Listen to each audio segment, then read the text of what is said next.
2012 parliament floor of the பார்லிமெண்ட்ல சுஷ்மா ஸ்வராஜ் அவர்கள் எதிர்க்கட்சி தலைவராக இருக்கும்போது ஒரு கேள்வி கேட்கிறாங்க.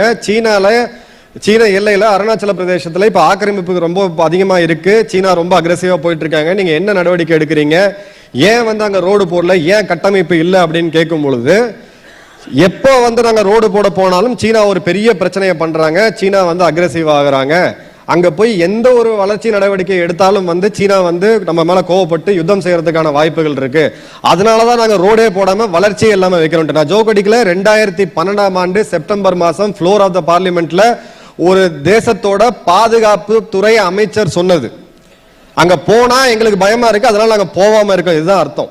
இப்ப 2014க்கு அப்புறம் என்ன நடந்ததை பாருங்க. முதல்ல நம்ம வாங்கினது பீரங்கி, அமெரிக்க ரக M777 பீரங்கிகளை வந்து இடைத்தரகர் இல்லாம நேரடியா அரசு டு அரசு அமெரிக்க அரசோட ஒப்பந்தம் போட்டு அந்த பீரங்கிகளை வாங்கணும், கொண்டு வந்து இப்ப நம்ம பேசிட்டு இருக்க நேரத்தில் அது கல்வான்ல நின்றுட்டு இருக்கு. இது மட்டும் பத்தாது. அன்னைக்கு பாதுகாப்புத்துறை அமைச்சர் இருந்த அருண்ஜேட்லி, மறைந்த அருண்ஜேட்லி அவர்கள் சொன்னது, இது பத்தாது, இது ஏன் நம்ம தயாரிக்க கூடாதுன்னு கேட்கும் போது, பூனேயை சேர்ந்த இந்திய நிறுவனமான கல்யாணி டிஃபென்ஸ் சிஸ்டம்ஸ் 4 வருடங்கள் அந்த ஸ்க்ரூவை பேசிக்ல ஆரம்பிச்சு இன்னைக்கு மேக் இன் இந்தியா தயாரிப்புல நம்மளுடைய கன்னை தயாரிச்சது மட்டும் இல்லாம நம்ம இன்னைக்கு ஏற்றுமதி பண்ணிட்டு இருக்கோம். இப்ப இந்தியா ஒரு அணு ஆயுத சக்தி அப்படின்றது எல்லாருக்குமே தெரியும். அணு ஆயுத சக்தி எல்லாருக்குமே தெரியும். நம்மளுடைய அணு ஆயுதங்கள் எங்க இருக்கு அப்படின்றது சீனாவுக்கு தெரியும், சீனாவோட அணு ஆயுதங்கள் எங்க இருக்குன்றது நமக்கு தெரியும். ஏன்னா சேட்டலைட் தொழில்நுட்பம் டெக்னாலஜி எல்லாருக்குமே எல்லாம் தெரியும். அப்ப இந்தியாவுடைய அணு ஆயுதங்களை நிலைகளை சீனா தாக்கி அழித்து விட்டால் நாம வந்து எதிர்த்தாக்குதல் நடத்துறதுக்கான அணு ஆயுதம் நம்ம கிட்ட இருக்காது. அப்ப நம்ம சரண்டர் ஆகிறத தவிர வேற வழியே இருக்காது. சோ இன்னொரு முறையா நீங்க அந்த ஏவுகணையை செலுத்தணும் அப்படின்றது தேவை. அப்ப நீங்க வான்வெளியா செலுத்தி ஆகணும். அதுக்கான விமானம் தான் ரஃபேல். இதற்கான தேவை வந்து ஒரு போர் விமானம் வந்து எதுக்கு தேவைக்கு அடிப்படையா நமக்கு வந்து அணு ஆயுதத்தை ஏந்தி செல்லக்கூடிய ஏவுகணைகள், விமானங்கள், போர் விமானங்கள் தேவை. இப்ப அந்த விமானத்தையும் அடித்து வெளுத்து விட்டால் என்ன ஆகும் அப்படின்ற போது, மூணாவது மிகப்பெரிய விஷயம், ஆழ்கடலில் இருந்து அணு ஆயுத ஏவுகணை செலுத்தக்கூடிய சக்தி இந்தியாவுக்கு இருந்தால் மட்டும்தான் நாம் முழு ஒரு அணு ஆயுத சக்தி நிறைவு பெற்ற நாடாக இருக்க முடியும். இது நம்மளுடைய தமிழகத்தை சேர்ந்த பாரத ரத்னா, நான் கடவுளாக நேசிக்கக்கூடிய அப்துல் கலாம் ஐயா அவர்கள் சொன்னது. இந்த ப்ராஜெக்டுக்கு கிட்டத்தட்ட ஒரு 15 வருட காலம் நிதி ஒதுக்கீடு சரியா செய்யாம இந்த 4 வருட காலத்துல இந்த ப்ராஜெக்ட் நம்ம லாக்டவுன்ல வீட்டுல உட்காந்து டிவி பார்த்துட்டு இருக்கும் பொழுது நம்மளுடைய விஞ்ஞானிகள் பிரதமரின் ஆணையின் பேரில் இங்க வந்து தொடர்ந்து அவங்க வந்து அந்த டே பகலா நைட்டா உட்காந்து அதை வந்து அந்த இது விடவே கூடாது அப்படின்னு இது பண்ணி பல பொருளாதார தடைகள் நம்ம மேல இருந்தாலும் இந்த சில தொழில்நுட்பம் சம்பந்தப்பட்ட விஷயங்களை இந்தியாவுக்கு வந்து கொடுக்க கூடாதுன்னு சொல்லி அமெரிக்கா, கனடா போன்ற நாடுகள் வந்து முரண்டு பிடிக்கும் போது கூட அதை வந்து சக்சஸிவா நம்ம முடிச்சு 4 மாதங்களுக்கு முன்னாடி ஒரிசால இருந்து ஆழ்கடலில் இருந்து 5500 கிலோமீட்டர் தொலைவில் போகக்கூடிய அந்த மிசைல் சிஸ்டத்தை நம்ம வந்து சோதனை செய்து சற்றிபா வெற்றி பெற்றிருக்கோம். ஐரோப்பால ஆரம்பிச்சு இங்க ஆப்பிரிக்கால ஆரம்பிச்சு சீனாவுடைய ஒரு நகரத்தையும் நம்மால் ஆழ்கடலில் இருந்து தாக்க முடியும். அதே மாதிரி வெளியிலிருந்து உள்ள வரக்கூடிய ஏவுகணை பாலிஸ்டிக் மிசைல் டிஃபென்ஸ் சிஸ்டம் அப்படின்னு சொல்லக்கூடியது. இதை பற்றி இந்த அரசாங்கம் பெரிய அளவுக்கு விளம்பரப்படுத்தல. பட் நாட்டு மக்களாக உங்களுக்கு கண்டிப்பா தெரியணும். விரல் விட்டு 4 நாடுகள் கிட்ட தான் இந்த டெக்னாலஜி இருக்கு. அதுல நம்மளுடைய டெக்னாலஜி சீனாவுடைய சோதிக்கப்பட்ட டெக்னாலஜிக்கு நிகரா இல்ல அதை விட பெஸ்டா அப்படின்றது யுத்த களம் முடிவு பண்ணும். அந்த இடத்துலயும் நம்ம வந்து நம்பர் 1 நிக்கிறோம். இது எல்லாம் டெக்னாலஜி சம்பந்தப்பட்ட விஷயங்கள் இது சொல்லுவோம், எல்லாம் ஓகே. 2020 கல்வான்ல வந்து சீனா ஒரு தாக்குதல் நடத்துறாங்க, நம்மளுடைய வீரர்கள் மடிகிறாங்க.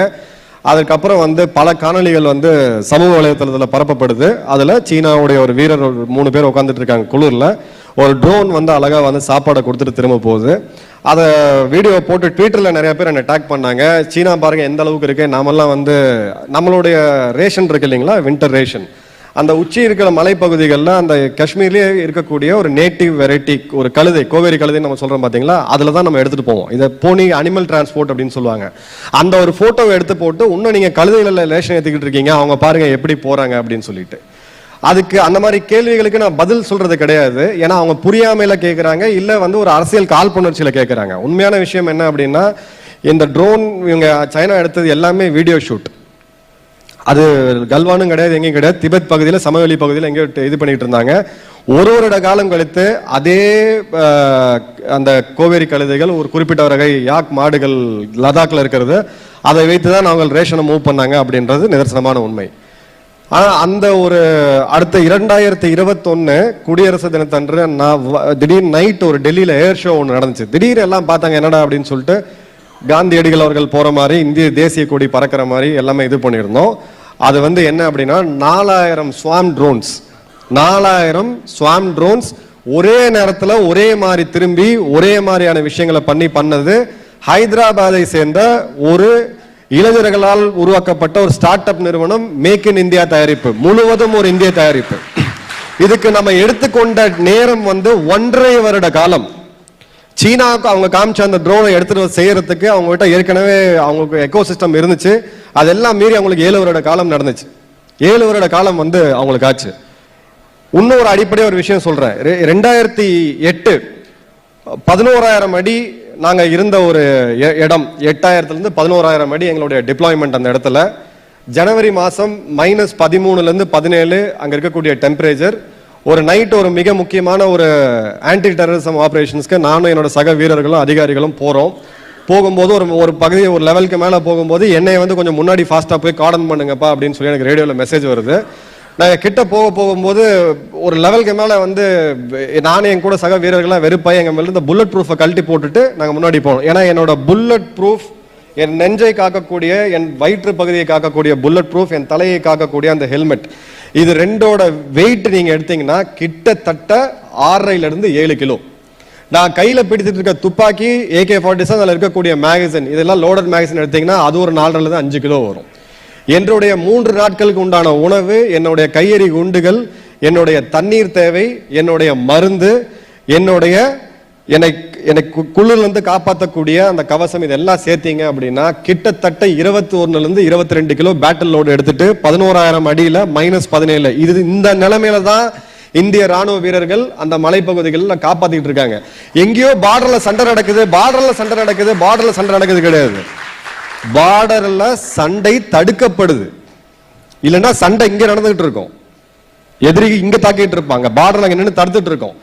அந்த ஒரு அடிப்படையான ஒரு கோரிக்கை. அப்போ என்கிட்ட 2 ஆப்ஷன் இருக்கு. ஒன்னு அந்த புல்லட் ப்ரூஃபை போட்டுட்டு என் ஸ்பீடை காம்ப்ரமைஸ் பண்ணிட்டு நான் ஸ்லோவா போறது, இல்ல நான் தூக்கி போட்டு போறது. 2ல ஏதாவது ஒரு ஆப்ஷன் தான். நாங்க 99% தூக்கி போட்டு தான் போவோம். ஏன்னா அந்த வெயிட்டை நான் கம்மி பண்ணி ஆகணும். என்னோட ஸ்பீட், என்னோட அஜிலிட்டிக்கு அந்த ஒரு கிலோ வெயிட்டுமே எனக்கு ரொம்ப ரொம்ப இம்பார்ட்டன்டான ஒரு விஷயம்.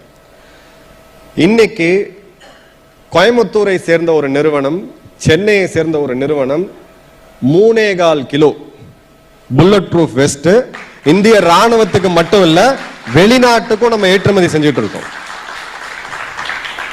புது டெக்னாலஜியில ஸ்டீல் ரீஇன்ஃபோர்ஸ் பண்ணி அதுல சில ஃபைபர்ஸ், ஆர்டிபிஷியல் ஃபைபர்ஸ் யூஸ் பண்ணி ரொம்ப லைட் வெயிட்டா எல்லா தட்பவெப்ப நிலைக்கும், அதாவது பாட்மேர் பகுதிகள் எடுத்தீங்க, ராஜஸ்தான் எடுத்தீங்கன்னா 55 டிகிரி உச்சபட்ச வெப்பம், சியாச்சின் போனீங்க அப்படின்னா -60 டிகிரி நம்மளுடைய வெப்பம்.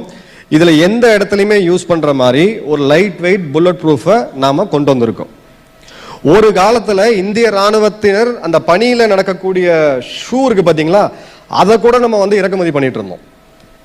இன்னைக்கு கிட்டத்தட்ட 850 லிஸ்ட் ஆஃப் ஐட்டம்ஸ், அதுல பல ஆயுதங்கள் இருக்கு, பல விஷயங்கள் இருக்கு.